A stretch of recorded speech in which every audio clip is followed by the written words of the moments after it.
Covering South Bend, Elkhart, and all of Michiana, this is ABC 57 News at 5. The state of our union is stronger. Overnight, in his fourth State of the Union address, President Obama laid out the agenda for his second term in office. Just ahead, how he plans to improve the economy and find work for millions of unemployed Americans. Plus, breaking overnight, an intense standoff turned inferno. The manhunt for an accused cop killer takes another deadly turn. And topping Michiana headlines. We have a lot of work ahead of us. Benton Harbor schools are scrambling to bring up low test scores. We'll take a closer look at a plan in the works to help students make the grade. Good Wednesday morning. Happy hump day. Thank you for waking up with us. I'm Keitha Nelson. Before we get into your top headlines, you want to get a quick check of your forecast now with ABC 57 First Warning neighborhood meteorologist Monica Ott. Good morning, Monica.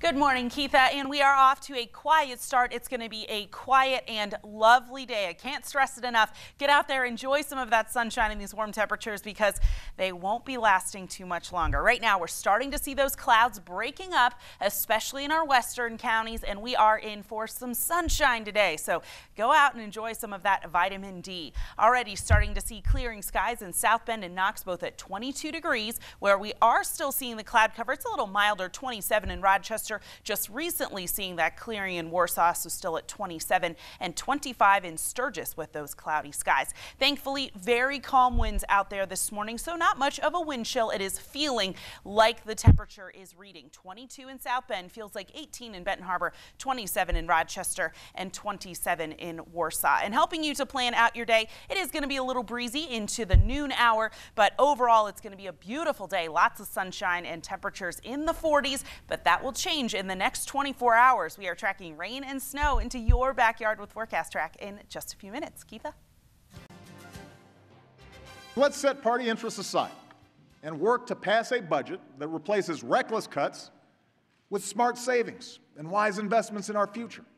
Overnight, President Obama called on both Democrats and Republicans to help lead the nation in his fourth State of the Union address.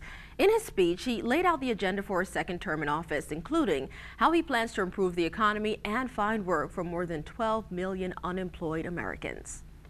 Broad-based economic growth requires a balanced approach to deficit reduction, with spending cuts and revenue, and with everybody doing their fair share.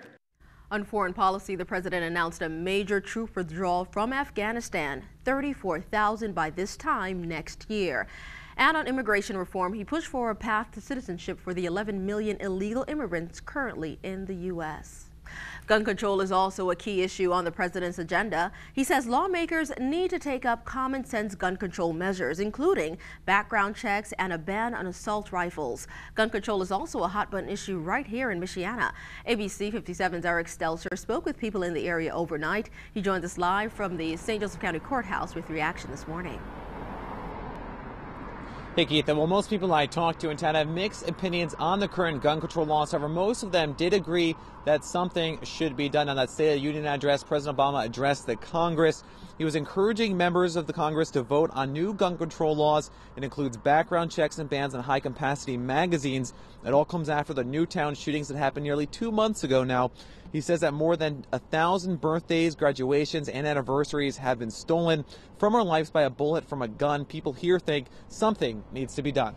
It's pretty ridiculous that, I mean, most of the kids that are committing these crimes are between the ages of like 16 and 21, and you can't even get a handgun until you're 21, so it doesn't, there's something has to be done. I think 20 rounds or 20 more than rounds, it's excessive for the amount of bullets you actually need. However, I don't really believe in the ban of assault rifles because, I mean, some people prefer assault rifles, and, I mean, criminals are going to get their hands on whatever they want anyway. And besides the gun control laws, another really hot issue in the South Bend area was the idea of raising the minimum wage. I'll let you know what people in town are saying about that coming up within the next half hour. Reporting live in South Bend, Eric Stelzer, ABC 57 News. Thanks for that, Eric. Now, following the president's speech, it was the Republicans' turn. Florida Senator Marco Rubio delivered his party's message. Take a listen. Therefore, as you heard tonight, his solution to virtually every problem we face is for Washington to tax more, borrow more, and spend more. President Obama says none of the ideas proposed in his speech would increase the deficit by, quote, a single dime. Republicans were quick to point out that none of the ideas carried a price tag just yet. And breaking overnight, after a week on the run, the manhunt for accused cop killer Christopher Dorner takes another deadly turn. Authorities say he held 2 women hostage in their home Tuesday. One of the hostages untied herself and called 911. When deputies caught up to the suspect, he abandoned a stolen car and took off on foot, leading to a deadly shootout. One of our deputies was injured, and unfortunately one of our deputies passed away as a result of his injuries. After the shootout, the suspect barricaded himself inside this cabin. Flames engulfed the place, burning throughout the night. Despite earlier reports that a body was found at the scene, as of this morning, the LAPD says a body has not been removed because the cabin is still too hot to search. Teachers and parents met with the Benton Harbor School Board hoping to solve a major problem: low test scores. ABC 57's Megan Schiller was in the thick of things during last night's board meeting at Benton Harbor High School. She has that story this morning. Benton Harbor area schools' standardized test scores show many deficiencies. It's been an uphill battle. It's not going to happen overnight, and it's going to take everyone in this district. With some of the lowest paid teachers in the area, the board asked for their understanding when it comes to the lower paycheck. We appreciate all that has been done to help us to try to maneuver through these financial challenges that we've been facing for the past couple of years.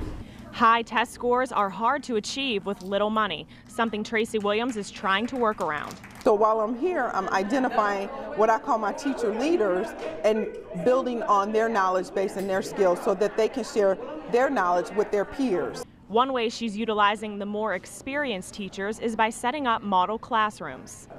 Teachers, some may be struggling, and we have someone working with them to coach them and help them create an environment that is more conducive to learning. Even though Williams only been on the job 7 months, she thinks model classrooms and curriculum mapping for the teachers will improve the learning environment. We have a lot of work ahead of us, and we're really creating a good team atmosphere. We are, and we have some really good teachers. We just have to get up to speed on what's best practices and begin to implement them consistently across the district. Megan Schiller, ABC 57 News. This morning, we're one step closer to finding out if the recordings made at the South Bend Police Department are legal.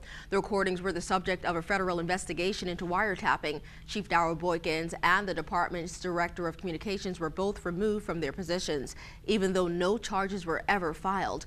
Attorneys involved have agreed to 2 phases of discovery. On behalf of the council, we're very excited. We've been trying to get to this point for 9-10 months now, I'm guessing, and at least now it's coming to fruition. At least somebody's going to make a decision about what's right. The case could move forward with phase 2 of discovery. That's if the recordings were found to be illegal, or the case could simply end if the tapes were in fact legal. William Caramu will soon learn his fate. He's set to be sentenced Thursday. He pled guilty to murdering Lois Hickey back in 2011. Caramu killed Hickey after attempting to rob her. He was charged with murder as part of his plea agreement. He's been locked up in the St. Joseph County Jail since September. Caramu was brought back from Africa to face murder charges. A judge delayed sentencing for a St. Joseph County man accused in a deadly shooting. Ramon De Leon pled guilty to voluntary manslaughter in the death of Cesar Flores. Last September, police found him outside of the Anchor Inn on Western Avenue. He'd been shot several times. De Leon is due back in court on March 19th. A Michiana town is fighting with the Environmental Protection Agency over water quality concerns. People living in the town of Pines near Michigan City say they've had to deal with contaminants in their well water for more than a decade. ABC 57's Dara Majoris has the details. Homeowners I talked with say more needs to be done. Now, a survey was conducted by the EPA a few years ago, and that helped clear up some of the problems, but not all of them. And now, even greater fears remain over exposure to radiation. The town of Pines isn't exactly a booming metropolis. Only a stoplight and a gas station make up the town's central business district. But it's what the 300 homeowners living here can't see that may be hurting them. They don't test for anything else. Paul Kissel leads an environmental group dedicated to securing clean water for the town. He says for decades, well water in the area has been contaminated.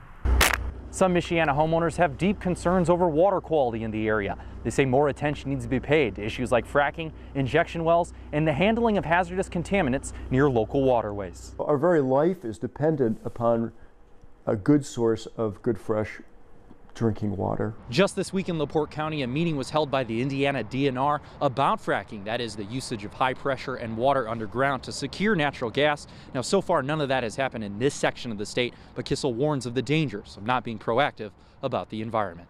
Reporting in LaPorte County, Daryl Bajoris, ABC 57 News. And new this morning, if you're looking for a job, you might want to brush up that resume. There's a job fair in Michiana today. It's hosted by the Goodwill Community Career Center. It's from 10:30 this morning until noon. It will take place on Grape Road in Mishawaka.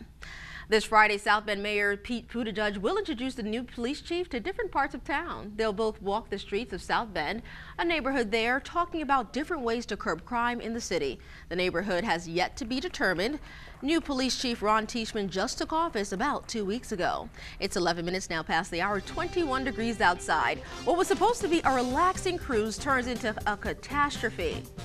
4,000 people on a ship who can't flush. Imagine the smell.